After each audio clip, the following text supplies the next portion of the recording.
Chavre, how are you? I hope everyone is gesund, stark und freilich, begashmis und beruchnis. I hope everyone is healthy, strong, and happy, physically and spiritually. Today is Zayin Cheshvan, Erev Shabbos Kodesh, Parshas Lecha.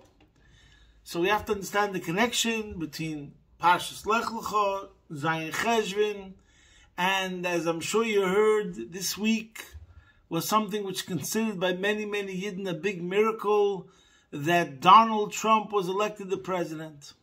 What are the lessons that we can learn? What is the message that Hashem is telling us, and the connection between these inyanim, these three things, Zayin Cheshvan, Parshas Lecha, and the presidency of Donald Trump, the fact that he was voted president. So as usual, since the war started, we have added to tzedakah, to what we do in the shir. G'dei l'tzedakah shemakareres sagula. In the schus of this tzedakah, Mashiach should come now. The news today, as we speak, is that there's a very terrible situation going on in Amsterdam. Palestinian supporters have attacked Maccabi soccer fans, Israelis that are in Amsterdam, and the news that we've heard so far, the violence is highly disturbing, and as of now, the situation is not under control. Israel has sent 2 planes. The Rebbe shall helfen as alle Yidden, b'chol b'nei Yisrael, b'chol makom shehem, they should be healthy and in the best possible circumstances. Now we'll say a kapitel Tilim, and this kapitel Tilim is going to be connected also to the subject that we're going to talk about today. And this is one of the psukim we say before we blow the shofar. Arev avdechol etev al yashko nizeidim. Be a servant's guarantor for good. Let not willful sinners oppress me. So, as is well known, when we speak about the concept Kol Yisrael Arevim Zeh B'Zeh, every Jew is responsible one for another. That's why we are guarantors one another. But it also says that the word Arevim also comes from the word Taruvus, which is mixture. All Yidden are interlocked and intertwined. The Jewish nation is one unit. Because the Jewish nation is one unit, therefore every Jew is responsible for another, because we are incomplete without every single Jew. And then comes the third meaning of the word, Orev, which means sweet. Arev milosha sweet. Orev means v'harna, sweet. So because all the Jews are interlocked and intertwined, we're really one unit. And therefore we're responsible for one another. And therefore every Jew is sweet by another Jew. So the same thing is over here in this pasuk. The main point I want to bring out is the request, Areiv, Avdechol Atayv. We turn to Hashem and we say, guarantee that it should be good for the Jews. We're talking about Yidden, and we're saying guarantee. Even though in life we say there's no guarantees, but there's one person, one God, Hashem, there's one power that could guarantee. Areiv, Avdechol Atayv. We turn to Hashem and we say, we've had enough, please make it good for every single person. And it also means, similar to what we say in Rosh Hashanah, because Feinu b'Sefer HaChaim, when we say Gzeiris Toivos, I've mentioned this before, I love the word, Gzeiris Toivos. Gzeiris Toivos is the opposite. Usually you say Gzeira, it means a negative thing, but when we say Gzeiris Toivos, we mean that it's like unconditional. Decree that this and this should happen, nothing could stop it from happening. And that's what we mean. Also, Areiv, making a guarantee. And also, as we say, this might be another reason why we say it on Rosh Hashanah, we say, Shana Tova Mesuka. It should be a sweet year. Areiv Avdechol Atayv. That would bring a sweet year to every single Yid. Okay. So in other words, the pasuk Areiv Avdechol Atayv is talking about a Yid. We're not talking about a praise to Hashem. We're turning to Hashem, make it good for the Yid. And this will bring us to the subject that I want to talk about today, which is the idea, there's 2 concepts in Yiddishkeit that comprise the Aseres HaDibros. The laws and Judaism is made up of Tov L'Shamayim and Tov L'Brios. Mitzvahs ben Adam lemokoim, and mitzvahs ben Adam lechaveri. There are those commandments that are between man and Hashem, and there are those commandments that are between man and man. Obviously, Yiddishkeit is both, but it's two ideas, two concepts, like Avas Hashem and Avas Yisrael. So, now let's get into the Parsha. What I'm going to say now is really a Sicha from the Rebbe. The germ of it comes from a Sicha from the Rebbe in Chelik Tez Zayin, Parshas Shmois. But in the Gutnik Chumash, that's how I discovered it. In the Gutnik Chumash this week, on the Pasuk, which says as follows, we're talking about this week's Parsha mentions the first war. You could even say the first world war. The war between the 4 kings and the 5 kings. So one of the kings, the Pasuk says, in the beginning of the Pasuk, in Kapitel Yudalid, Vayihi bimei Amrafel, Melech Shinar. There was someone called Amrafel, Melech Shinar. Rashi says, Amrafel, who was this Amrafel? Nimrod. Sha'amal Avram, so why is Nimrod called Amrafel? Sha'amal Avram, Poel Otech Kivshanesh, fall into the furnace. So, in other words, this Rashi is saying that his real name is Nimrod. He was given a nickname, Amrafel, and Rashi is explaining the reason for the nickname. But the truth is that it's a Gemara, it's a machlokes between Rav and Shmuel. There's a machlokes in Erev and a machlokes between Rav and Shmuel, and the machlokes goes like this: Vayihi bimei Amrafel, and the Gemara says Rav or Shmuel, Chadoma Nimrod Shmoi. Rav said that Nimrod is his name. V'loma Nikra Amrafel Sha'omar. Why was he called Amrafel? Because V'hipel Avram Sha'omar V'hipel Avram Avinu b'tech kivshaneish. Like what Rashi brings over here. V'chadoma, and this is Shmuel. Amrafel Shmoi, his real name is Amrafel. The Loma Nikra Shmoi Nimrod, and why was he called Nimrod? Which Nimrod is his nickname. Shehimid as Kol Elam Kulei Olav b'Malchusay, that he caused the people to rebel against him.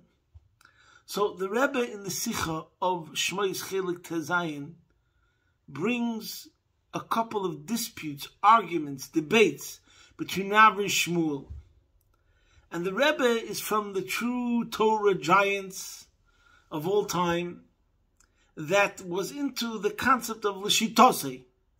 There were other Torah scholars, Rabbi Engel, the Rogachover, they're famous for it, which means we have 2 sages, Amoraim, Tanoim, Rav and Shmuel from the earliest Amoraim. So we'd have a machlokes. The most famous one is Beishamai and Beisilel. But there's also Abaye v'Rove. There's Abaye v'Rove. The one that I find most interesting in the Likutei Sichos is also Rabbi Akiva and Rabbi Shmuel.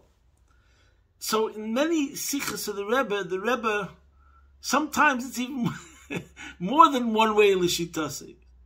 Beisil and Beishamai is known as Koyach and Poel. Rabbi Akiva and Rabbi Shmuel sometimes is the idea of Bal Tshuva and Tzadikim. A very interesting one is Gidrei Hanoisin and Gidrei HaMakabel. We can't get into all these things now. But the point is that when you see 2 people having a dispute, you have to ask a question. First of all, we have to understand what is the argument. And in our case, the argument really is an astonishing argument. So what are we arguing about? What's the real name and what's the nickname? Everyone agrees that Nimrod is called Amrafel. And everyone agrees that Amrafel is Nimrod. So we have a question over here. What's his real name and what's his nickname?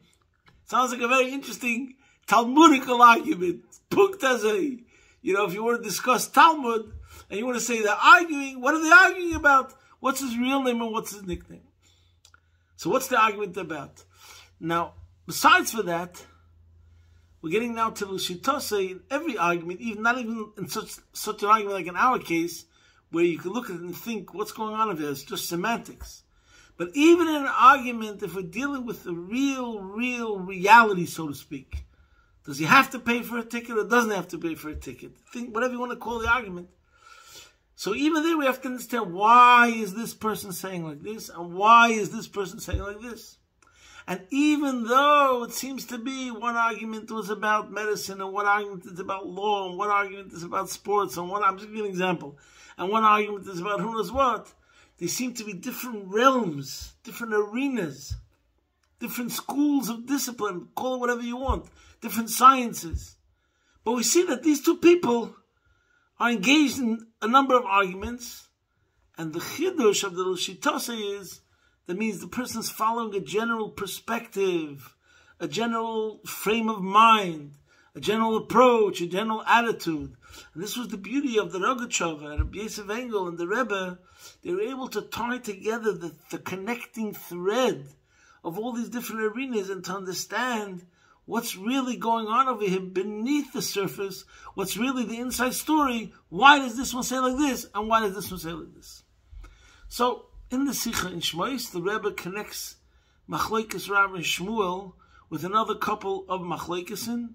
One is going to be connected to Parshas, next week's Parsha Vayera. But first, let's say what the Rebbe says. In that Sikha, we're going to take in a different direction.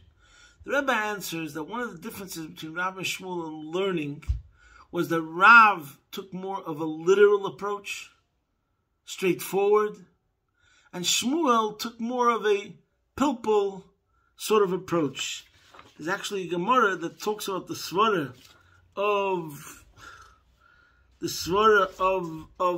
Shmuel in another discussion, and the Gemara says about Shmuel, Tova chode pilpalta, charifta mimla tina dekore, which translated in English means one spicy pepper is better than a whole basket of squash. It's a Gemara in Yuma Daf Pei Amid Beis, which means Shmuel had a very sharp, deep, analytical, and, sort of style of learning. And Rav's style of learning was more simple, straightforward, direct. So now let's get back to our pasuk over here, and this is just the point that Rabbi makes in the Sikha. The fact is that in Parshas Noach, what we're going to speak today covers Noach, Lech, Vayera. In Parshas Noach, it says that when Nimrod is born, it says, V'chush yoladas Nimrod, hu heichel is gibber ba'aretz, hu hei gibber tzayid l'fnei Hashem, al ken yom kin Nimrod, gibber tzayid l'fnei Hashem. It says, Cush gave birth to Nimrod. He started to be a rebel against Hashem in the land. He was a powerful trapper of people's minds against Hashem. And therefore it is said about rebellious people that they're like Nimrod, who is a powerful trapper against Hashem. So, according to Rav, the fact that the Torah mentioned already Nimrod, and it said why he's called Nimrod, because he's a rebel, Melashon Merida. So there you have it. The real name of Nimrod is Nimrod. And over here, we happen to know that the Melech Shinner was Nimrod. That's a fact. So therefore, like Rashi explains, and this is Rav's svara, we have to have an explanation over here why he has the name of Amraphel. And that's why it's a nickname, and we have the explanation. According to Shmuel, right away he had a question when it said the word Nimrod, and we gave an explanation why he has the name Nimrod, because he made a merida. Shmuel has a question. It's already unusual. What's unusual? To give an explanation for a name. Most of the names, by a large overriding majority, when it says names of a person, it doesn't give an explanation. So if we give that explanation over there, that means that's the nickname. That's why we have to explain the name. Mashenkin later over here, where it says Vayhi b'mei Amraphel, and it doesn't say an explanation why, that's because that's his real name. That's what the Rebbe says in the Sikha over there. And the Rebbe connects it with the different style, the different methods of learning of Rav and Shmuel. That Rav is more of a straightforward sort of learning, and Shmuel is more of a making with a pilpul and having a whole conceptual idea. Okay. And I'm not going to explain how the Rebbe explains the different machlekes and other arguments that fit this explanation, that it depends on the method, including the one that I'm going to speak on in a second. But first, I would like to, and other commentators talk about this, that maybe you could say that the difference between Rav and Shmuel is as follows. It's based on a Gemara in Bechiris. The Gemara in Bechiris, Daf Memtes, says, Kol heichi de pligi Rav and Shmuel, wherever there's an argument of Rav and Shmuel, Hilchas HaKerav b'Yisurei, or Shmuel b'Dinei. Then the law went, the verdict, the psak. We go according to Rav's opinion when it comes to Isura, which means, literally they translate ritual, which means ben adam l'mokaim, matters of kashrus, matters of religion, anything which is ben adam l'mokaim. And when it says Hilchas HaKeshmul b'dinei, that means monetary issues, civil law. Okay. Now from this, we can extrapolate b'derech drush. Not only, so the simple meaning is, Rav was an expert in that area, and Shmuel was an expert in that area. Each one had a special koch, enjoyment. Rav enjoyed the issues of ben adam l'mokim more than the issues of ben adam l'chaverei, so therefore he was considered a bigger expert in that area, just like today with the legal system. And just like today we have Rabbanim, this is the expert in kashrus, this is the expert in Erevin, this is the expert in Gittin, etc., etc. So too, Rav was considered the master, the expert when it came to Yisura, and Shmuel was considered the expert when it came to Chesed Mishpat things, civil laws, Ben Adam L'Chaverei, monetary. But from this, some commentators bring out that maybe you could say it's a difference between Adam L'Mokaim and Adam L'Chaverei. Rav kocht sich more in the idea of Ben Adam L'Mokaim, and Shmuel is kochen sich more in the idea of Ben Adam L'Chaverei. The truth is that this goes very similar to what the Rebbe says about Rabbi Kiva and Rabbi Shmuel, that one was more Gidrei HaNoisen, always sees the part of Hashem in a situation, and the other held Gidrei HaMakabel, sees more the part of the Yidden in a situation. Okay, so now let's go first to another machlekes. Next week's parsha, guess what? Mamish, it says Vayita Eishel, that Avram Avinu, right before it says the story of the Akedah, it says Vayita Eishel, he planted an Eishel Be'er Shava. What does that mean? He planted an Eishel in Be'er Shava. Look in Rashi, Eishel, Rav, Shmuel. It's an argument between Rav and Shmuel. Chadam, one says Padis, an orchard. Love mimenu peiris lechem besuda, to bring fruits to guests in a meal. And then they will bless the Eibush, obviously, like the pasuk says, Vayikashom b'shem Hashem keleilam. He glorified Hashem through serving the guests, and then he would ask him to bless the one who made the fruit. But v'chadam, Shmuel says, pundik lachsanya. He made an inn for lodging, a hotel. Uboy kol minei meichel. And everything. And there are all sorts of foods. Steak, briskets, chicken, and fruits. Umatzino losheniti, Rashi bavarns, that we could use the word planting also ba'oil and with tents. Shenema v'yita ole apadnoi, he planted the tents of his palace. So based on what we just said, we could say that the same machlekes is over here. What does Rav learn? Rav learns pshat that is going on an orchard. Why? Because first of all, the word vayita, if we look straight forward, means planting. Planting is more used for trees. But second of all, ben adam l'mokim, if the point is to bring him to the Eibishter, what's more organic, what's more natural, is just a tree. Maram masach Hashem, agod masach Hashem. The guests enjoy the fruit trees. They enjoy the fruits from the trees. And the end, it's a means to an end. And the end is to bring them to bless. So who cares what type of food they bless on? They have a fruit and they bless on the fruit. So that's the concept. The stress is on the Bein Adam L'Mokim. If we look at it on the part of the Bein Adam L'Mokim, the fact that we plant a tree fulfills the objective just as great. But if we want to stress, how could you compare a hotel that has a swimming pool and a gym room, and you name it, we've got it. One-stop luxury with the guest in mind. That's the pshat vayitei shel achila, shtia, lina, etc. It includes everything. So of course the objective is also that they should come to vayikasham b'shem Hashem, as explained in the Chassidus, that everything was with the idea to bring people closer to Hashem. But nevertheless, if we talk about the level of service, the chesed, if it's a hotel, it's a whole different level, next level. And that's why Rav says his opinion and Shmuel says his opinion, because the question is, what's the main emphasis? And the same thing is over here, as we explained. Oh, no, 1 second. Let's go back to Amrafel. It's going to be the same thing over here.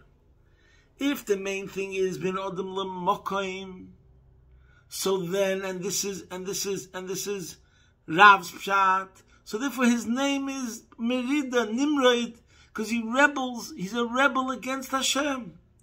And that's his true nature, his true essence. But if we say ben Adam lechaver is the main point, so what's his real name? His real name is Amrafel, that he started up with another person. He started up with Avraham Avinu. He started up with a Yid. That's the main point. And by the way, I don't want to get into it now. There's a famous story about a chassid who went, I said this many times, it's not so clear with which Rebbe this happened. Some places it says the Rebbe Rashab, some the Rebbe Marash, some the Tzemach Tzedek. Anyways, there was a chassid who was in Lubavitch. He lived in Lubavitch and he lived a certain way. Then he had to move to Petersburg. He moved to Petersburg. He became a successful businessman. Every single time that he came back to Lubavitch, he used to put on the garb of a regular chassid, you know. But the truth is that what happened was that he was already became like a businessman. He took off his chassidic garments. He wore a sharp suit. And he with fancy clothes, you know, etc., etc. He became a bit modernized. Obviously, he was a Fruma Yid, but he became a bit modernized. Anyways, one day after a longer time, more years, he decided, well, I'm going to fake the Rebbe. I'm just going to come with my modern clothes to Lubavitch. So when he went into Yechidus to the Rebbe told him, Bizaher, where is the Emeseich?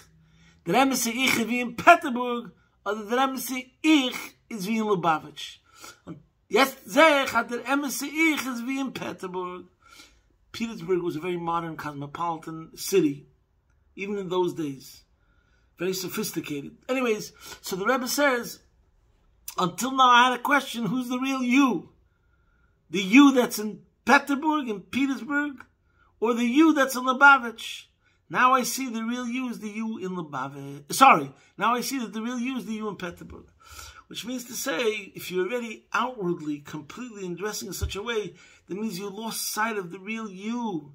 You've lost sight of what it means to be, at least in a certain place, in a certain level, in a certain place in yourself. Your purity, that what you still aspire to be, is the way it is in Lubavitch, the way it was, you know, in your good days, etc. I'm saying the story in the same way over here. When we look at the person, we had the question. What was the question? What's the argument? Such a serious question. Whether your real name is this or whether your nickname is that. So that's the answer on two levels. First of all, the argument is stemming because the question we have over here is, Rav looks at the main thing, which has been Adam lemokoim. So therefore your main transgression is that you're rebelling against Hashem. Shmuel looks at things mainly ben Adam lechaverei. You're doing against, sinning against man, another person. And that's also a question about the person, Nimrod himself. What is his evil? What is his flaw? What is his deficiency? Is his deficiency ben Adam lechaverei? Wer the Emeseich? Is the Emeseich that you told another person to go into the furnace? That you harass and oppress and persecute other people? Or is the Emeseich that you're just a rebel against Hashem primarily? Even though, of course, you did both things. And even though everyone agrees, Nimrod is Amrafel and Amrafel is Nimrod. Okay, it's taking much longer than I thought. So now let's go back to Zayin Cheshvan. First of all, we have to talk about Avram Avinu. And we have to say that the main emphasis over here is the idea, even though Rashi says according to Rav, we have to stress the idea of Chesed. The idea of Chesed is Avram Avinu, there was Yitzchak, there was Yaakov, and they, obviously all three, Avram, Yitzchak, and Yaakov, have Chesed. But we know that Avram is the one who represents the ultimate of Chesed. And Gvura represents, Yitzchak is Gvura, which is more the idea of prayer. Yaakov represents Teferes, which is Torah. But Avram is the Gimel Dvarim She'elam Eimed, Al HaTorah, Al HaVedah, Al HaGemilas Chasadim. We're living in Parshas Lech. The main emphasis is doing acts of kindness, acts of generosity.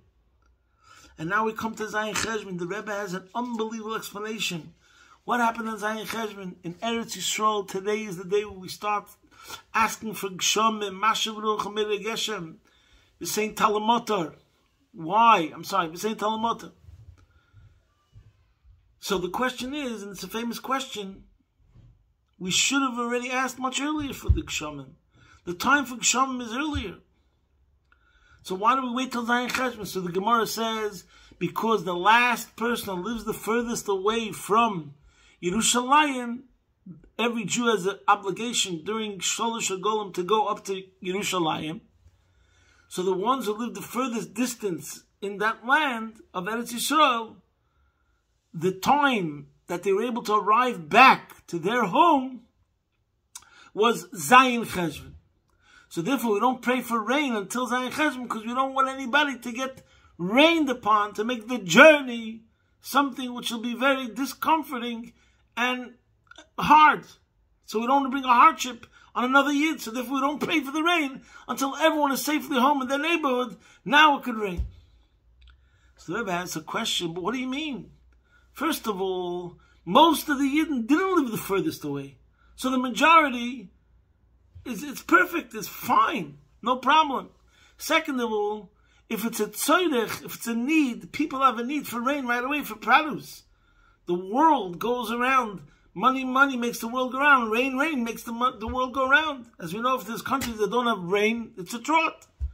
So how can it be that this tzorech, which once you have a tzorech for something, it makes an obligation to turn to the Eibush to bring out this point that he's the only one that's in control. And it's an obligation to pray for your tzorachim, and that to show that the Eibush is the only one that has control and the power. The Rebbe answers an unbelievable answer. An unbelievable, awesome answer of Avos Yisrael. And we can ask the question just again, make it the words. We usually say, Yochid v'rabim, halacha kerabim. If it's a majority against a minority, you go according to the majority. And the answer here is so astonishing. If one Jew is left behind, if one Jew is still on the road, if one Jew is still traveling, if one Jew is still going to be bothered, then guess what? I don't feel the need for rain. Because I know that one Jew might be affected by this rain in a negative way, then I don't need that rain. I don't want that rain. I'm not even asking for that rain. Every single Jew in the entire nation, in the entire land of Israel, didn't feel the need for rain unless it would be good for every single other Yid. And even if one Jew was on the road, or a couple from some outskirt on the border, that's where they live, then the entire nation, the entire land doesn't need rain. It's not considered a need. It'll be painful for them because another Yid is in pain. So the lesson is unbelievable. Ben Adam Lechaveroi, in a way, and this is a demonstration of the idea of Ben Adam Lechaveroi even greater than Ben Adam Lemokim. We're saying we're not turning to Hashem with the prayer because it might affect some other person. Ben Adam Lechaveroi. Wow. And here I want to come to Donald Trump. Everybody is talking about every single person. All the rabbis and speakers and shluchim of Chabad is talking about the lessons we take from Donald Trump's victory. And obviously the goyim are not stopping to talk about it, the upset, the greatest comeback, and the lessons and lessons. This reason, that reason. Some people have pointed out to the idea that it was definitely Yad Hashem, that he turned his head a millimeter, whatever it is, and life was saved from that assassination attempt. I want to say one thing which is so obvious that not one person mentioned it. But to me, this has to be mentioned. And that is the fact that Donald Trump was Matzil Nefesh Achas MiYisrael. Of course, there's things that he's done for Medinat Yisrael, for Eretz Yisrael, for the land, which affects many Jews. But let's talk about the fact that he pardoned Harav HaChosid Reb Sholem Mordechai Rebashkin. There was a chassid, he was in prison, and it was injustice. It was mamish rishis, what they did to him. I'm not getting into the details of the case. And here comes a person, a goy, and he did an act which is only in his hands. So, in a certain sense, the concept, I believe, is even greater than the other tovus that he did, moving, the capital to Yerushalayim, whatever, all the other good things that he did for Eretz Yisrael. That's really a reflection of his administration. So it's not only his personal power, but a president, it's a mavel de kazach. In a way, we can't even get over it, that a president of the United States has the power to pardon someone. That means it could be the federal court, the civil court, the United States government, the FBI, the National Defense, the Homeland, I don't know what. Supreme Court could have spent $15 million in a case to try to persecute this person and cause everything against him, yada, yada, yada. We still have a concept in the United States of America in the year 2024 that if the president wants, can him mevatel sein die ganze Sach. Mamish azoi. It's hard to understand in a secular mind how such a thing is even possible. But the fact is, it is possible. I usually use it as a mashal for the idea of ein adinim nimtakin el b'sharshan. So the way it is by mitis inyanim, about what a melech is, al pichsidis, and a melech Yisrael makes perfect sense. But the idea that in the year 2024 in modern society such a concept should exist is wild. In any case, so Donald Trump was Matzil Nefesh Achas MiYisrael Kipshutai. How many stories are there? Sai in the Gemara, Sai in Medrash, and Sai with Maises from Baal Shem Tov and the Maggid and all these sort of tzaddikim, that there was a Maise with a Puritz, with a count, with a duke, with a king, with a czar, and some tzaddik intervened and told this person, do this teva, you'll have arichas yom v'shalom teves, do this one thing to save this one Jew. And this is what the lesson that I'm taking, besides for all the other lessons. Look at the koyach of being matzil nefesh achas MiYisrael. Just try to look out how you can bring a teva to another yid. And when I mean another yid, I mean one Jew. Just like the lesson of Zayin Cheshvan, and this is the lesson of Avram Avinu, the story of Lech and the wars. We're not going to get into that now. And this is the lesson that we have to take right now for the beginning of the new year. The Eibush should help, that each one of us should look inside ourselves to think how we can help another Yid. We've said many times the word from the Frierdiker Rebbe, Atog was metutnit kin teve fanocha Yidden, Atog was metutnit kin gashmis de teve fanocha Yidden. It is nicht kin Tog. A day that you do not do a physical favor for another Jew, it's not a day. That's how you have to live your life. The Eibush should help, when the Eibush will see that that's how we look out for one after the other, to look at the individual, never lose sight of the individual, and how you can bring benefit to one single individual. And the merit that you will get from this is infinite and endless. And once Hashem will see us looking out for one another in such a way, He'll definitely reciprocate and bring the Gula Mitzvah Shlema. Take it from Yad Mamish, posting from my home, Be'ez Shem Yisbarach, your man in Melbourne.